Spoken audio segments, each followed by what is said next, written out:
రేవంత్ రెడ్డి బావమరిది భాగోతాన్ని పొద్దున్నే బయట పెడితే సాయంత్రానికి రేవంత్ రెడ్డి గారు నాకు నోటీస్ పంపారు. నిన్న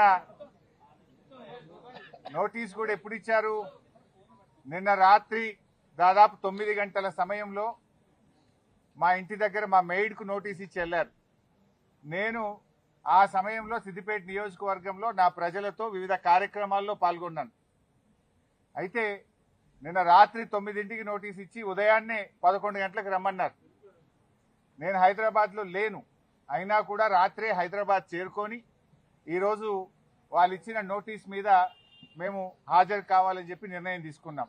ఎందుకంటే మాకు చట్టాన్ని గౌరవిస్తాం, న్యాయ వ్యవస్థ మీద నమ్మకం ఉంది, తప్పకుండా వెళ్తాం.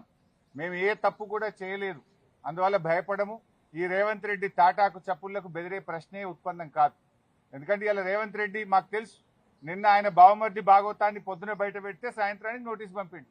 ఆ భాగవతం మీద కనీసం ఒక్క మంత్రి గాని ప్రభుత్వం నుంచి స్పందన కూడా లేదు. ఎందుకంటే మేము అన్ని ఆధారాలతో నిజాలు బయట పెట్టినాం కనుకనే ఆ సమాధానం లేక డైవర్షన్ టాక్టిక్స్ కోసం ఈ నోటీస్ పంపిండని అర్థమైతా ఉంది.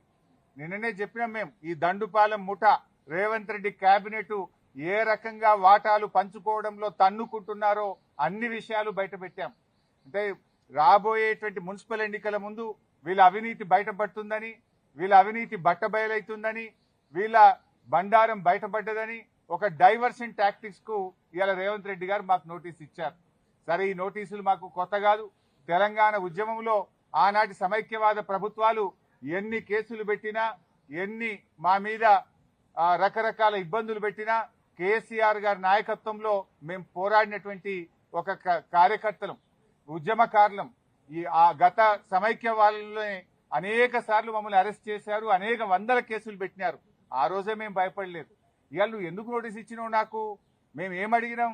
నీ 6 గ్యారంటీల సంగతి ఏంది అని అడిగినాం. నువ్వు బాండ్ పేపర్ మీద రాసిచ్చిన మహిళలకు మహాలక్ష్మి 2500 ఎప్పుడు ఇస్తావు అని అడుగుతా ఉన్నాం.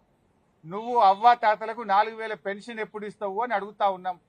నీ యొక్క అక్రమాలు, నీ బొగ్గు కుంభకోణము, నీ పవర్ కుంభకోణము, నీ హిల్ టీపీ ఇండస్ట్రీస్ కుంభకోణము, నీ భూ కుంభకోణాలు అసెంబ్లీ వేదికగా, ప్రజా వేదికగా ఎప్పటికప్పుడు నిన్ను ప్రశ్నిస్తా ఉన్నాం.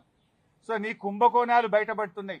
నీ వాటాల పంచాయతీలు స్వయంగా మంత్రులే ఒకరి మీద ఒకరు బయట పెట్టుకుంటుంటే నీ పరువు పోతుందని, నీ వాటాల విషయం ప్రజలకు అర్థమవుతుందని డైవర్షన్ కోసం ఈ నోటీసులు ఇస్తున్నావు. మాకు తెలియదా?